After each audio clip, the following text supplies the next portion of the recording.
ආයිබෝවන් ඔයගොල්ලෝ හැමෝටම. අද වීඩියෝ එකෙන් අපි බලමු ක්‍රිස්ටල් ටෙක් නූලෙන් කොහොමද බ්‍රේස්ලට් එකක් හදන්නේ කියලා. මේ තියෙන්නේ ක්‍රිස්ටල් ටෙක් නූල. මම අද පාවිච්චි කරන්නේ 0.6ක විෂ්කම්භයේ තියෙන ක්‍රිස්ටල් ටෙක් නූල.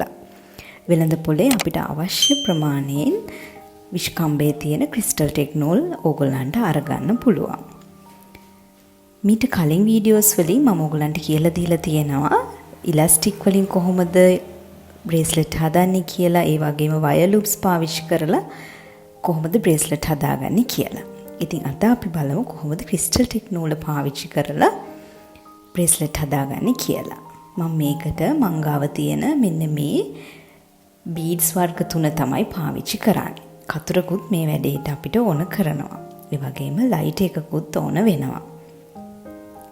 මුලින්ම අපි කරන්නේ මේ ක්‍රිස්ටල් ටෙක් නූල අරගෙන අපිට බ්‍රේස්ලට් එක හදන්න අවශ්‍ය ප්‍රමාණයත්, ඒ කියන්නේ මේ අතට අවශ්‍ය ප්‍රමාණයත්, ඒ වගේම අපිට ගැට දාගන්න ඕන කරන ප්‍රමාණයත් එක්ක බලලා ඊට වැඩිය ටිකක් අඩුවෙන් තමයි අපි මේ නූල කපා ගන්න ඕන.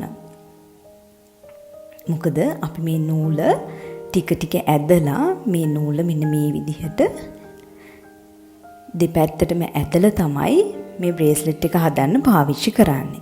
ඒක නිසා නූලෙ දිග වැඩි වෙන නිසා අපි මුලින් ගන්නකොට අපිට අවශ්‍ය කරන ප්‍රමාණය විතරක් ගන්න සැලකිලිමත් වෙන්න. ඒ විදිහට අවශ්‍ය කරන ප්‍රමාණය ගත්තට පස්සේ මෙන්න මෙහෙමයි මම මේ නූල මුලින් සකස් කරගන්නේ.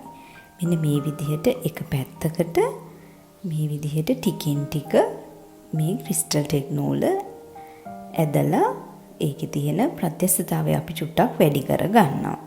ඒ වගේම අනිත් පැත්තටත් ඒ විදිහටම ඇදලා මෙන්න මේ විදිහට අපි මේ නූල හදා ගන්නවා.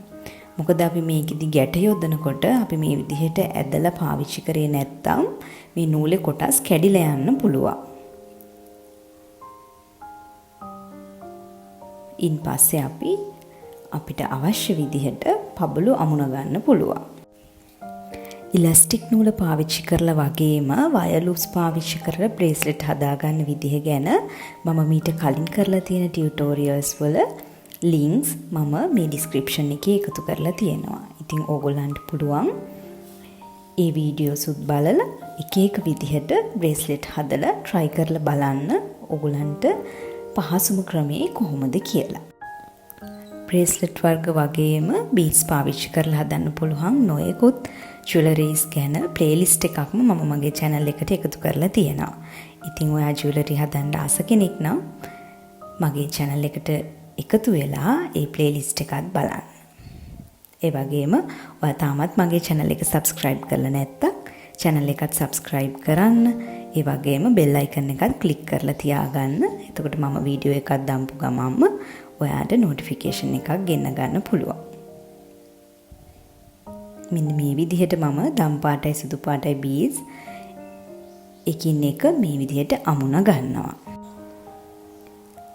ඉතින් ඔයා ගාව තියෙන බීඩ්ස් මේ විදිහට ජුවලරි හදන්න පාවිච්චි කරනකොට ඒ වගේ කලර් එක මැච් කරන විදිහත්, ඒ වගේම ටිකක් වෙනස් අලුත් විදිහට ඩිසයින්ස් හදාගන්න එක ගැනත් පොඩ්ඩක් සැලකිලිමත් වෙන්න.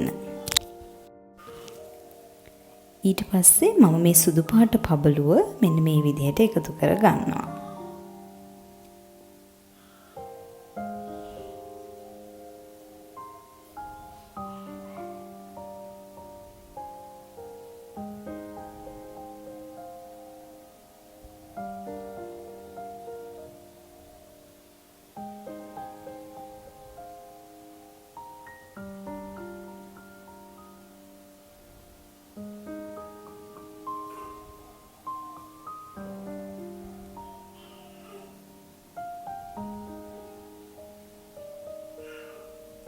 මෙන්න මේ විදිහට පබළු එකතු කරගෙන අවසන් වුණාට පස්සේ ඔයා පොඩ්ඩක් බලන්න ඒ ප්‍රමාණය ඇතිද නැත්නම් තවත් පබළු එකතු කරන්න ඕනේද කියලා.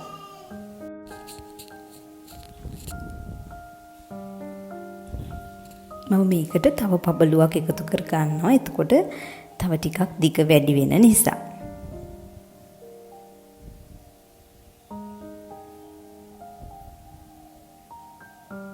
මෙන්න මේ විදිහට ගැටයක් දාලා ආය පාරක් බලන්න පුළුවන් අපිට අතට මේක මැච් වෙනවද කියලා.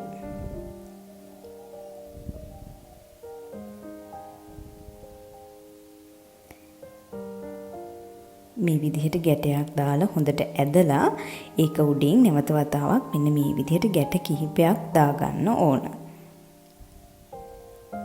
මේකෙදි සැලකිලිමත් වෙන්න ඕනි කාරණේ තමයි ඕගොල්ලෝ වැඩිපුර අදින්න යන්න එපා මේ ක්‍රිස්ටල් ටෙක් නූල. එතකොට නූල කැඩිලා යන්න පුළුවන්. ඒ නිසා බොහොම ප්‍රවේශමෙන් මේ විදිහට ගැට එකතු කරගෙන ඊට පස්සේ වැඩිපුර තියෙන නූල් කොටස කපලා අයින් කරගන්න ඕන.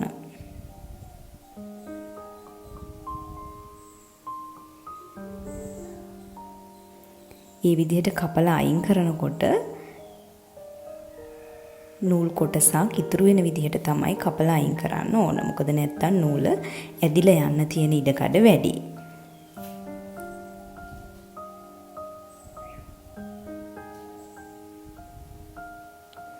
මෙන්න මේ විදිහට නූල් කොටස් දෙක කපලා ඉවර කරගෙන අපි ලයිටර් එක පාවිච්චි කරලා මේ නූල් කොටස් දෙක පොඩ්ඩක් හීට් කරගන්නවා. මේ විදිහට හීට් කරගත්තම මේ ගැටේ ගැලවිලා යන්න තියෙන ඉඩකඩ බොහොම අඩුයි.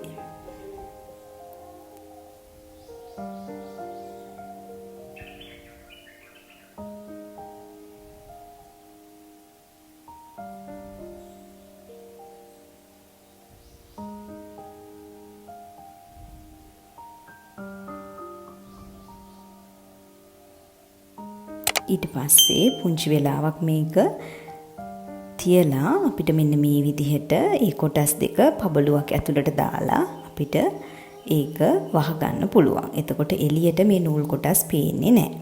එතකොටයි අපිට ලස්සන නිමාවක් ගන්න පුළුවන්. ඉතින් මෙන්න මේ විදිහටයි අපි ක්‍රිස්ටල් ටෙක් නූල පාවිච්චි කරලා බොහොම ඉක්මනට ලස්සන බ්‍රේස්ලට් එකක් හදාගත්තේ.